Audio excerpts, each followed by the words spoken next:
fast, die fast kind of, attitude when flying them, but you actually can keep them alive for a really long time. But it takes a lot of work and a lot of specific things. This is really an introduction to Sharp-shinneds. Basically, anyone who wants to kind of start getting into them, just want to talk a little bit how to keep them and keep them healthy and in good feather and all that good stuff. All right, so I just want to go over, I'm going to be going over, why to fly one, a little bit on passage manning and the equipment, diet, metabolism, and health. All right, why fly a Sharpie? Now I had to put this in jest because this is actually true. Sharp-shinned hawks take a lot of time. I mean, more than just about any bird. And so it's in jest. If you have a sickening amount of time, amount of birds and with nothing on your glove that can catch them, you fly a Sharpie. If you recently got laid off work and have an extraordinary amount of time, get a Sharpie. If you don't have enough things to do and you feel like micromanaging a tiny creature, get a Sharpie. Working at home or retirement is boring and rather be hawking, get a Sharpie. And you don't have enough gray hair and feel like getting more, get a Sharpie. Anyway, all right. I'm going to talk about passage a little bit more. Imprints are a lot easier. They're harder to acquire, but they're a lot easier to manage because you don't have that fear. When you don't have that fear, you can fly them at higher weights. They're not afraid of things as much, and so they're a lot easier to manage and fly. Passage are easier to come by. We see them around. We want to trap them, and here's the thing: they don't do so well with traditional methods. So our traditional method is what, right? You go out, you trap a bird, bring it home, throw it on the glove, let it bait around, things like that. Unfortunately, that doesn't work well for Sharp-shinned hawks, not for long term. Now, you can get a Sharp-shinned turned around really quickly because they have high metabolisms, they're motivated, they want to kill stuff. But when they're fearful, that innate fear, it doesn't do well for long-term longevity. They get susceptible diseases. So this is what I do. I learned originally like the non-fear methods from Steve Lehman. He talks about when you approach a Sharpie or any other bird, I should say, any passage bird on the trap, you try to conceal yourself. A lot of people have different methods they do. You just don't want them to see you when you approach a trap. So I'm small, so it's easy for me, but I take a big dark beach towel and walk up on the trap, hide my entire outline, shoes, hands, everything, throw it over. I carry a bag with the hoods on my side, and then I go under, I use a black towel so it's dark, I hood the bird up. So that bird has never, ever seen me. Ever. So I don't call, when I take a Sharp-shinned hawk, I don't call it manning. I don't do this to any passage. I call it captivity acclimation because you're just going really, really slow. So what I do is I raise their weight as high as I can or keep it at that trap weight. If they trap pretty heavy, I keep it right up high because I want to treat it for all the illnesses possible and make it a really easy going. So a lot of people have done the darkness method. I'm just gonna kind of give you some examples of why. Now, real quick, people say, well, why no fear? I did this little drawing. There is some Sharp-shinneds, the more nervous kind, they're all different kinds. There's some that are really easygoing, but there's some that are super fearful. And they have a fear response. They don't like bait and go crazy like a lot of birds. They just freeze, and those particular birds will just dangle.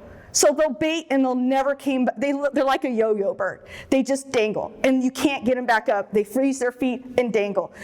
I've done it myself. Back before I knew better, I did passage Sharpies, I did the traditional manning, I get these dang, and you just have to let them go. There's nothing you can do about it. And those are particularly nervous birds. So I don't trap that many passage Sharpies. I don't have that access to them. So I figured if I'm only gonna be able to trap one a year, I gotta do better. So I don't have to just let go this bird. So what I've done, and again, it's kind of like doing the strobe light. A lot of you have done the strobe light. I don't use strobe lights personally because they make me dizzy and loofy, so I can't do it. So I do darkness. So what I'll do is I'll blacken out the room, wait till it's dark, and you can use a pin light.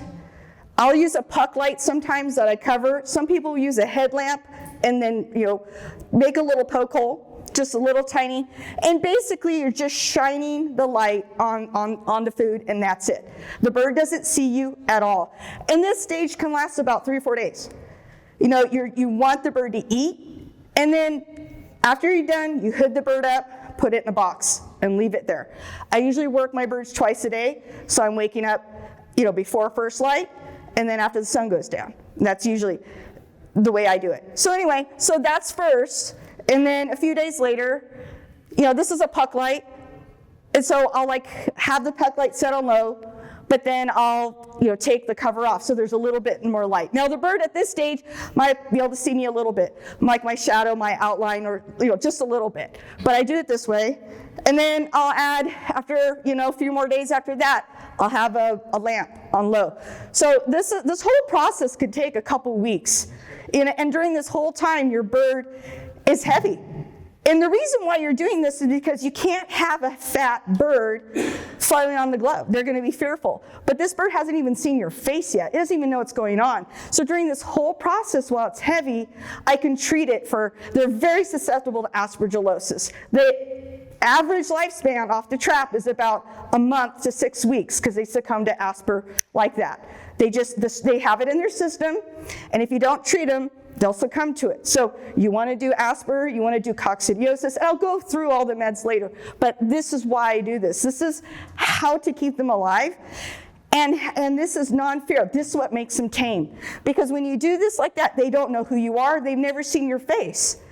And then slowly you build that light up, and then they've never had a fear, they've never baited, they've never had. My current passage Sharpie, I flew her for 7 years. She's 10 years old now, so I retired her at 7. She did not bait her entire first season off the glove one time, because I did this. And she's dog tame, tamer than any of the ISs I've ever had. It's worth it. And I fly her 20 grams heavier than most passage birds. And she's healthy. So that's why you go through all this. Okay, so here's a video just of, this is a secondhand musket that I got from somebody, and he didn't know me for Adam, so I just started. So this is a puck light that's covered with a washcloth. So I'm pretty ghetto. I'm in the bathroom. I'm sitting on the toilet. I got the puck light on the counter. Because, hey, if you have a family, locking myself in the bathroom is the only way I can do this. So anyway, so that's like kind of like first stages. He can't see me. He can't see nothing. And then this is Trevor. Trevor just trapped himself a passage, and I've been coaching him along a little bit. This is a video. He took a pin light for his and modified it. I think he's holding the pin light in his teeth. I'm not sure. But you can also use a headlamp. But anyway, so here's Trevor's bird. Bird can't see him at all, doesn't even know what's going on. It's just the bird eating on the glove. So you slowly add some light, and she's doing real good. And then here's that other musket. Here I've turned this is a dimming puck light, so you can make it go up and down. So I've increased the light, and I uncovered the washcloth a little bit. So there's just a little bit more light. So, so he hasn't seen my face yet. He doesn't know who I am. But all the while I'm treating him for asper and making sure he eats and he's healthy. And his feathers are perfect, and there's no baiting and no leg scale damage, nothing. And so anyway, and then this is when I turned on a lamp in the bedroom here. And he's got a feather on his eye I want to pull off, but I can't. But that's just real quick, And then here's the next stage. So this is your final stage. This could take 2 weeks to do. It could take longer if you have a more nervous bird. But really what I like to do is I like to keep my bird as heavy as possible until all the meds are done. And once you get at this stage, you could train it like any bird that you've known to train. It's nothing different than anything else, any other micro you've had or whatever. But it's the beginning that's a little different. But once you get to that full light, then they hop to the glove. You can do lure work, you can do bag work, and be on your way. So that's just the difference. It's a pain, and it's annoying and slow, but in the end, you get a healthier bird. Okay, equipment. So equipment is the difference between having good feathers and bad feathers. They have very specific behaviors and needs that they require, and a lot of times you don't even realize what it is until it's too late. And I've learned the hard way. I've had these birds a long time, and I've made my mistakes, and I've learned from them, and that's why I'm sharing with you. So you can do it a different way and not learn the hard way. All right, so this is Tazzy. And she's all, what? She's broken 2 tail feathers in 10 years. She's actually really good with her feathers. I wish I could take all that credit. She just happens to be a particularly good bird. Okay, this is really important. So Sharp-shinneds do best when they can wrap their feet around a perch. Their tendons are delicate and they don't do well on flat surfaces. Sharpies raised on blocks or shelf perches end up having balance, fitting, and grip issues later in life. I learned that the hard way. They really have to, in the old books, they'll talk about sparrowhawks needing to be on bow and ring perches and not being on blocks. And I know, remember, don't put this on a block. Well, there's actually a true reason when it comes to the true accipiters, the Sharp-shinneds and the sparrowhawks. You have to, I did it wrong. I made a mistake. I raised a musket on a block perch. I didn't know any better. I didn't know. And the whole time I had him, I messed up and he could not grip. I screwed him up, man. I screwed him up. He had a hard time holding on to things. He would loosen things. He would flop over all the time.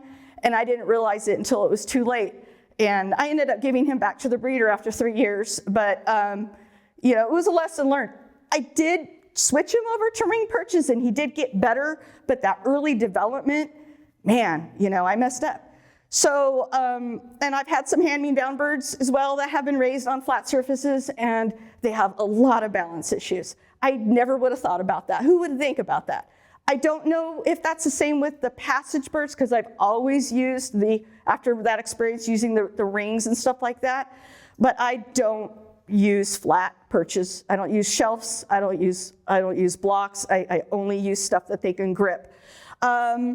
Okay, and also Sharpies have really delicate legs, and they have really delicate, they're not like a Cooper's hawk. Cooper's hawks have this huge thigh and this strong tarsus. Sharpies don't have that. They're very, very weak, and they do not do well climbing up. Now, if you have a particular type of Sharpie that's extremely aerial and lofty, there's different types. They come in all shapes.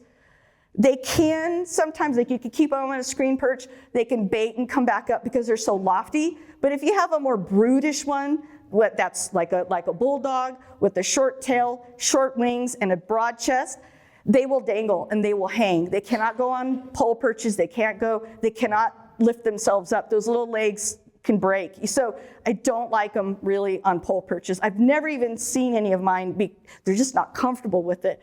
Plus, it's that flat surface. I did have a rehab Sharpie years ago that I kept on an elevated ring perch, and she did okay with that because she can come up and down. But I just don't I love screen perches as I use them for everything else, but I don't use them on Sharpies personally because they just don't have that strength in their legs, unless they're a lofty bird. If you're lucky to have a lofty bird, you can get away with it. So I prefer rotating ring perches indoors and out, and the loop perches, and there's a kind of a modified wall perch where it juts out from the wall, but it's perpendicular.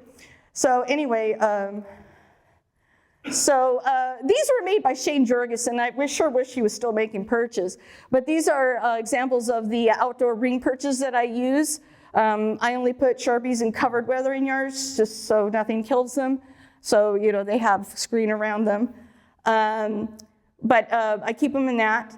And then this is an example of the indoor setups. Now, when I'm first working with a brand new Sharp-shinned, I found the very, very best place to perch him is your bed.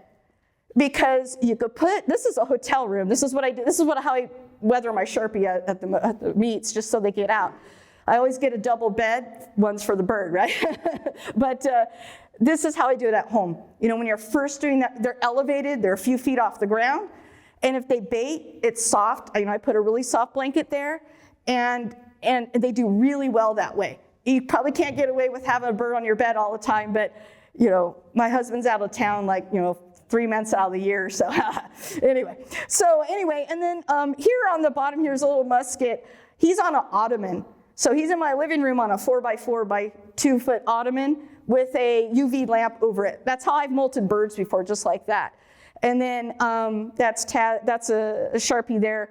That's on my bed. I have a footboard, and I put a blanket over the footboard. I don't care what bird. I've had so many birds that go to the corner of that footboard, but they bait around, they land on it. I don't know, it works for some reason. It's just very specific, but they like it.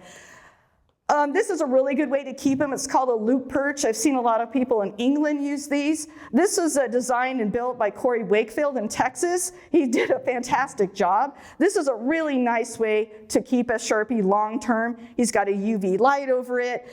And the loop perch here, as you can see, it's a bent piece of metal with a ring that goes around it. So the bird goes back and forth.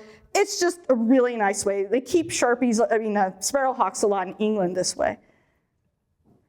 Okay, so I want to talk about bait method with Sharp-shinneds.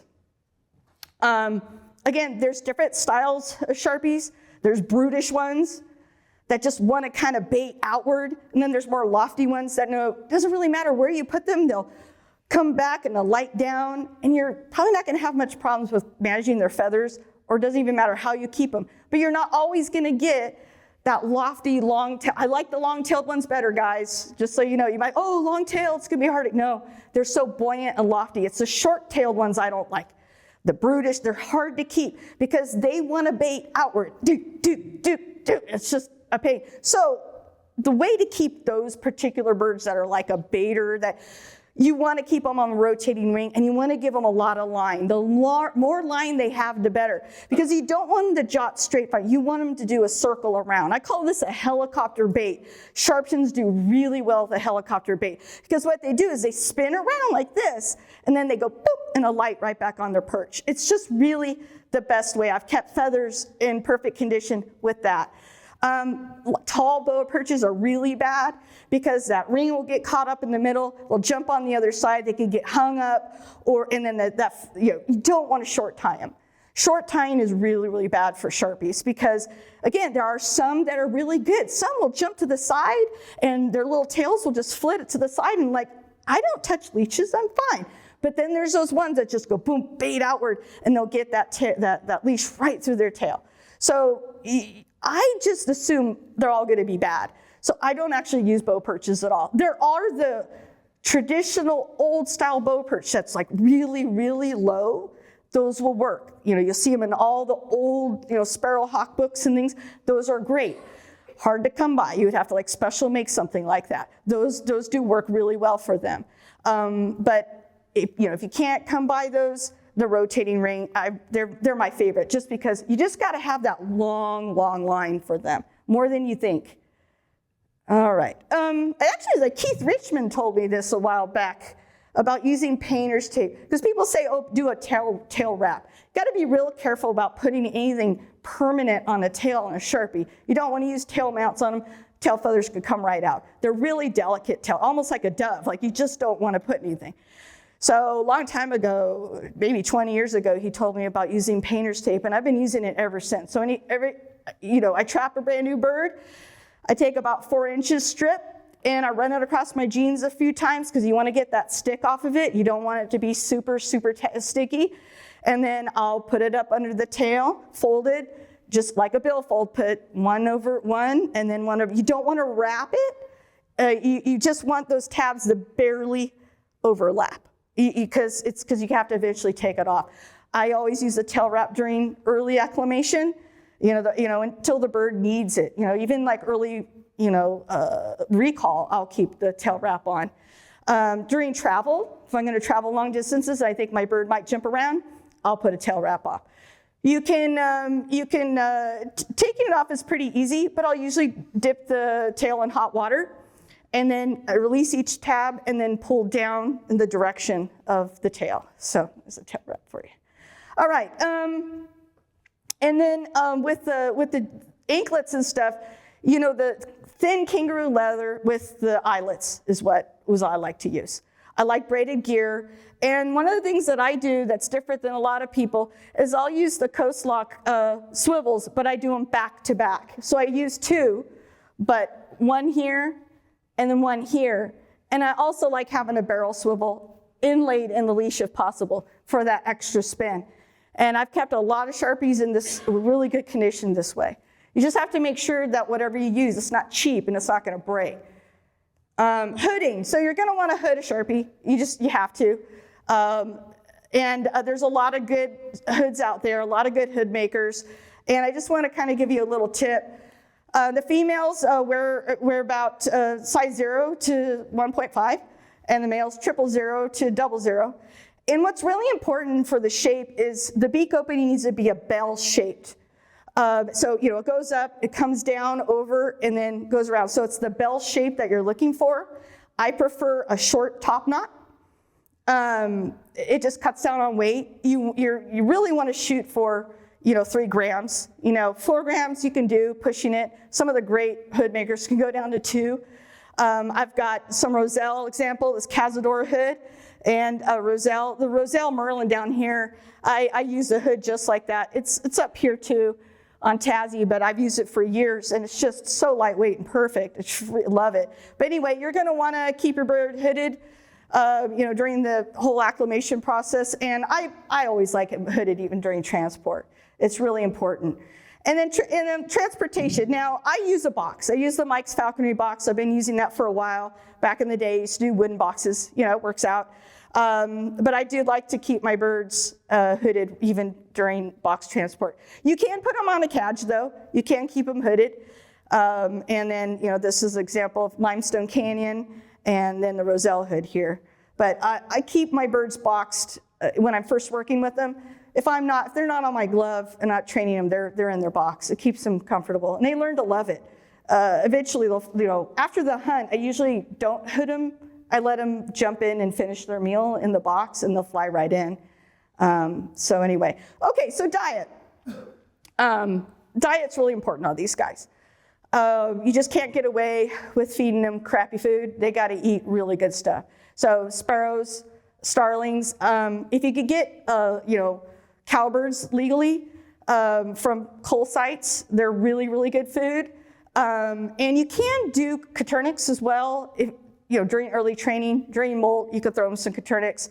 And if you really have to, you can get skinned mice. That's more kind of an emergency thing, not as a steady diet, but they can eat mice, skinned mice, anyway. All right, so I'll just read this to you here, in case you can't. But anyway, they have high calorie needs. Sharpies have fast metabolism, burning on average of 1 to 1.2 grams per hour. Feeding low-calorie foods can quickly make a bird become low energy, underweight, and poor condition. A safe crop amount for a male is 8 grams, and a female it's 12 grams.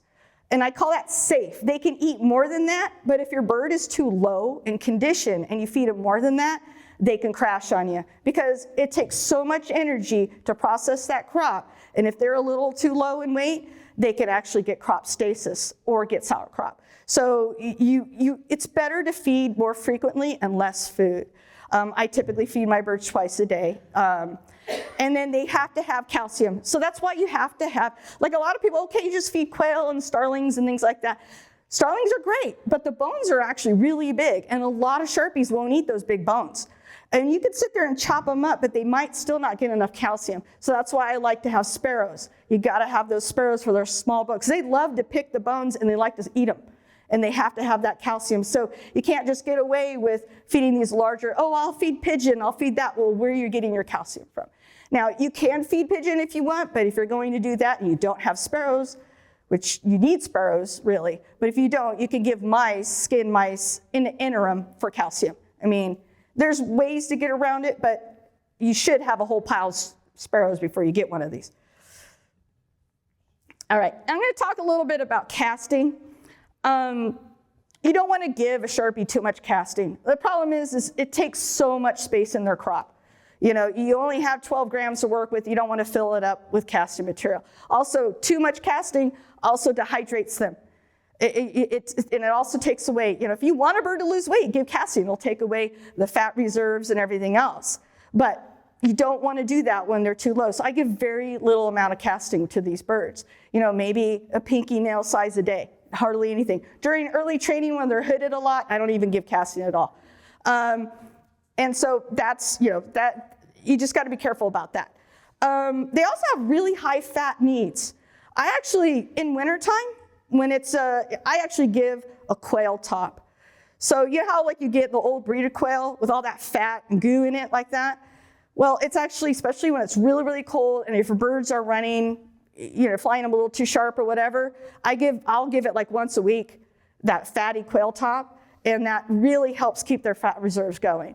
I also give supplements as well. I'll give vitamin B12, a couple drops a week. I give VitaHawk every day. And during molt, I'll put a UV lamp on them, especially if they're kept indoors. So there's a few things. The VitaHawk works really well to keep that color going, especially when you trap sparrows and they don't have a whole lot of fat on them, they're going to lose their color.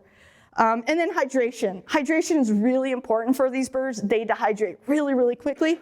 So you're going to want to, I always soak my food just for a couple minutes before I feed them. And then while they're eating, I'll spray their food with water. Their food should always be moist. Okay, metabolism and weight management. You know, it's actually really complicated. You know, I could sit here and kind of go over it with you, but it's really something that takes a long time to kind of figure out. But bear with me. I'm sorry, it's a little techie here. All right.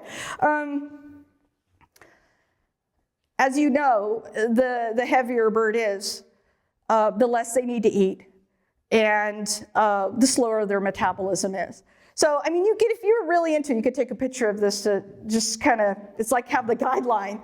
But basically, this is just kind of to show you. I don't necessarily need to go nitty gritty. But when they're heavy, which is about 175 to 180 for them, you only need to feed them once a day because they're only burning like 12 grams per hour. I mean, 12 grams a day. Like they're barely burning 0.2 to 5 grams per hour. So when you first get a new bird that's really fat, you only really need to feed it once a day if they're eating a whole lot. Now, as you bring their weight down to response weight, then you're going to need to feed them more often. You know, once they're starting burning 0.5, to 0.75 grams per hour, you're going to need to feed them twice a day because they're burning, 12 to 18, grams per day. They only can handle 12, so you got to feed them more. Now, the lower they go, the more frequently you're going to need to feed them because, if they're burning more and more and more, if they're eating 28 grams a day and their crop can only handle 12 grams, you actually have to feed them 3 times a day.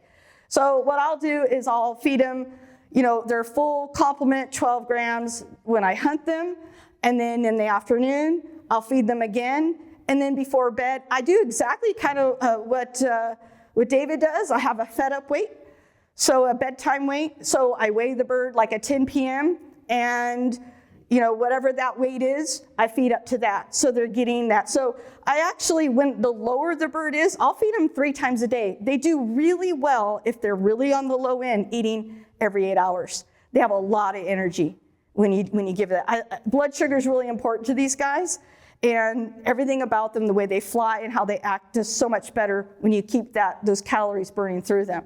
So, anyway, this was a little techie, but I had to throw it out there if you you could take a picture of it if you wanted to. Anyway, okay, health and maintenance. This is the hardest part in the modern times. Now, things have changed. What we used to be able to do and get away with is not going to happen anymore. It's a lot warmer now. There's a lot more diseases out there.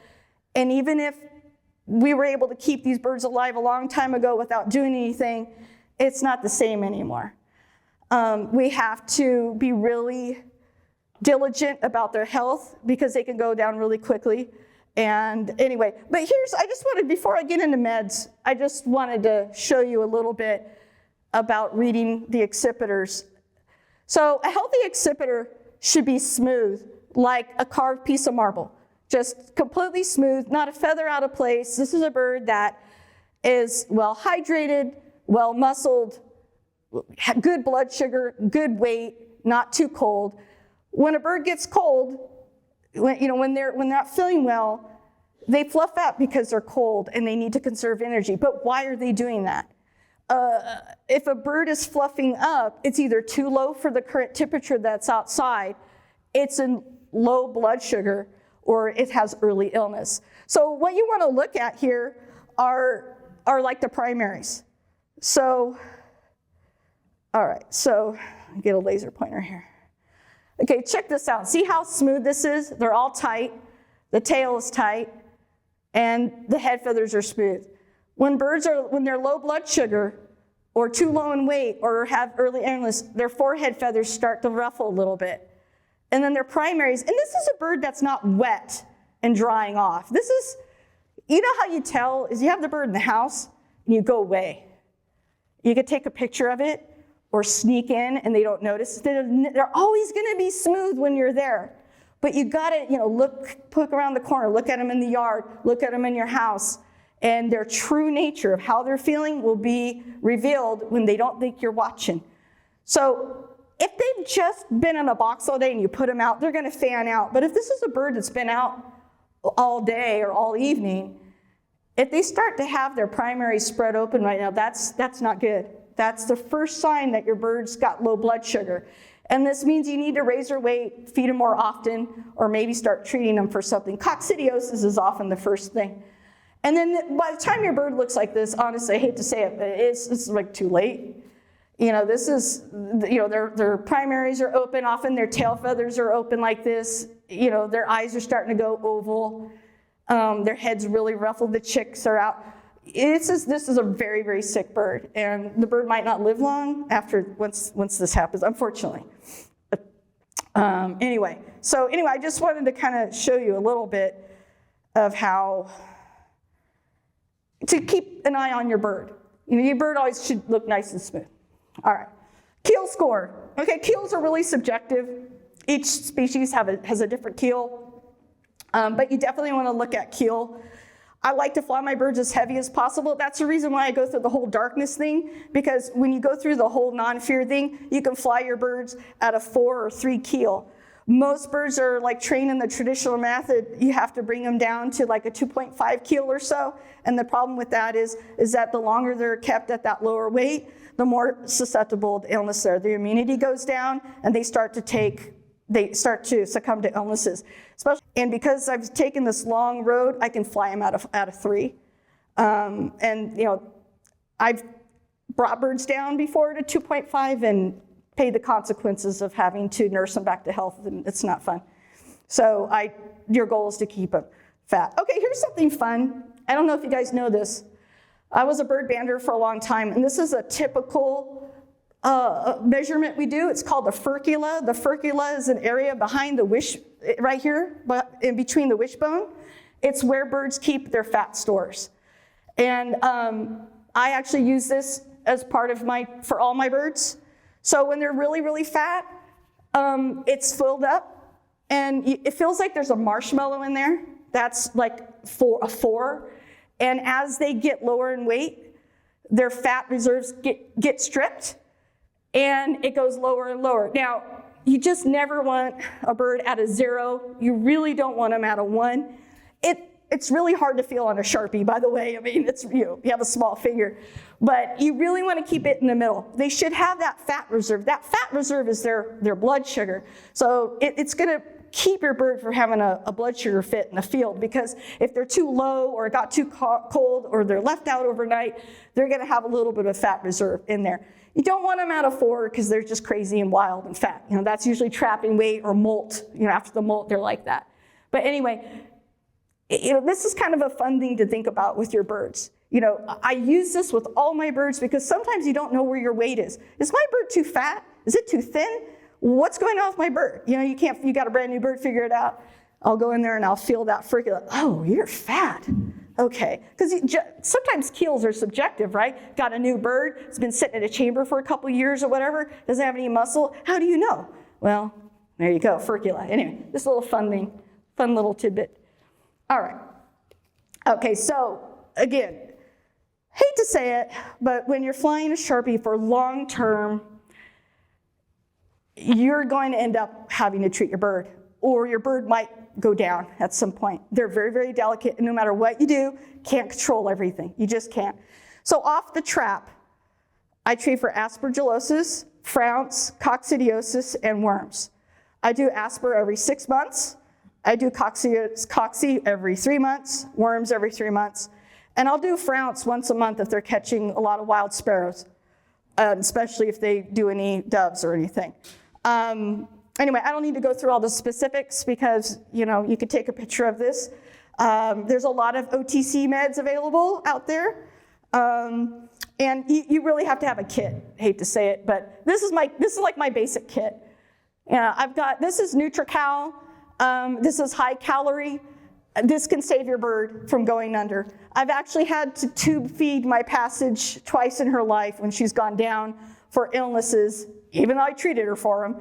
But I tube fed her with this and got her through it. I use VitaHawk B12. Calcium is good during the molt to straighten up their feathers. I use Necton Biotin for the feathers during molt, and VitaHawk as well. And then here's just we have Asperzole, Coccinelle, Worm Out, and Proticide. And then Avertex is another brand for coccidiosis. A lot of people will use Coccinelle, but Coccinelle is 1 pill per 1,000 grams, whereas Avertex is 1 pill for 400 grams, so it's easier to cut up for a micro. Foy's Pigeon Supply sells that. A lot of these other ones you could get at Jed's or Mike's, but Foy's carries the Avertex. Okay, just want to go through. Your bird might go down, okay? And I get a lot of calls often of, oh, my bird went down, what do I do? All right, here we go. So I like the NutriCal. It's a gel, and you can mix it up with warm water. You just need a little bit. You mix it up. You want to get some Carnivore Care as well. Carnivore Care is really good. And then Pedialyte. And what I'll do is I'll make like a slurry. I'll mix them up. And when your bird is down, you just want to get a little energy into them. If your bird's lying down, a fit, when they have a fit, it's not like they're spazzing or anything. They just seize up, and then they bait and fall over. You're like, crap, and their bird is down. So you lie them down on the towel, you get your syringe, and you just do a couple little drops. Every couple minutes, a couple little drops like that. And then hopefully the bird perks up. And as the bird perks up, you can kind of thicken that thing up. So what I'll do is I'll get like quail blood and I'll add it to the mix. And so I start with NutriCal and Pedialyte, and then I'll add a little bit of Carnivore Care, I'll add a little bit of liver, and I'll do that. And I just do slow increments every 10 minutes, and then every 15 minutes. And if they start to set up, then you can get pieces of liver and cut it up, dip it in there, and if they take it, you give it that. So you're just coaxing, their metabolism, their system shuts down, so you're coaxing them back in for their system to work. And basically you're feeding very small amounts incrementally. So you're gonna be staying up all night. You're gonna be eating like 5 grams every 30 minutes, and the most important thing is processing. You don't want to give more food until the bird is actually defecating. And once it poops, then you can start doing more. But it could take 2 days of you staying home from work to get your bird back up, because you have to do it really slow. You're gonna be feeding every hour, every 2 hours, every 4 hours, every 6 hours. It's really hard. So, I had this happen when my Sharpie was at weight, and I had to take my mother to the emergency room. She fell. And so my bird was at weight while I'm in the emergency room with my mother. This happens. So when I came back, my bird had gone under flying weight, which happens really fast. They're burning, They're burning, a gram per hour. You're gone for several hours. I didn't have anyone else at home at the time to help me out. So when I got back, my bird was under, and it took me 4 days to get her back. So yeah, it happens. That's really, she lived, but it was a lot of work. Anyway, okay, so this little fun little thing. A lot of people say, oh, why do you fly a Sharpie? Just fly a Cooper's hawk. Well, it depends on what you want to do. A sharp-shinned hawk is a pursuit predator. It chases birds, it catches them in the air. Check out how their wing shape is. A sharp-shinned's almost shaped like a merlin. They have really long wings in comparison to the Cooper's hawk. The Cooper's hawks have these really rounded wings. They're an ambush predator. Cooper's hawks are really good for on the rise, really close slips, but they're not going to chase things super, super far and catch things in the air. That's just not what they do. They're gonna pace things and then catch them in the bushes. That's what Cooper's hawks do. Whereas a sharp-shinned is actually going to pursue and catch things in the air. They also catch in the bushes too, or in the base of the bush. But if you want to actually have some real field sport, Cooper's hawks are really good urban stuff, things like that. Bicycle hawking, anyway. But the sharp-shinned, I like to fly in natural settings. That's what I like to do. Hedgerows are really good. Creek beds are really good. Where the birds are coming up. Tumbleweeds are really good. You want to have some space. They do really well in any place where you fly a merlin. It's really fun because they can catch things in the air and they catch it really close by. A lot of fun. So if you want to actually have a real good sport with birds, you want to do a sharp-shinned over a Cooper's hawk. Now, Cooper's hawks, I wouldn't even do on birds. It's not worth it because you don't ever see anything. Your Cooper's hawk just flies in a bush, and you hear ee, ee, ee, and that's it. It's over. It's over and over and over. They have their own space. If that's all you have, they work out. And Cooper's hawks are really good at bunnies. I really enjoy bunny hawking with Cooper's hawks. But if you want to do small birds with something off the glove, the Sharpie is your bird. And so anyway, I just want to thank you for your time this evening, and hope to see you out there with the Sharpie one day.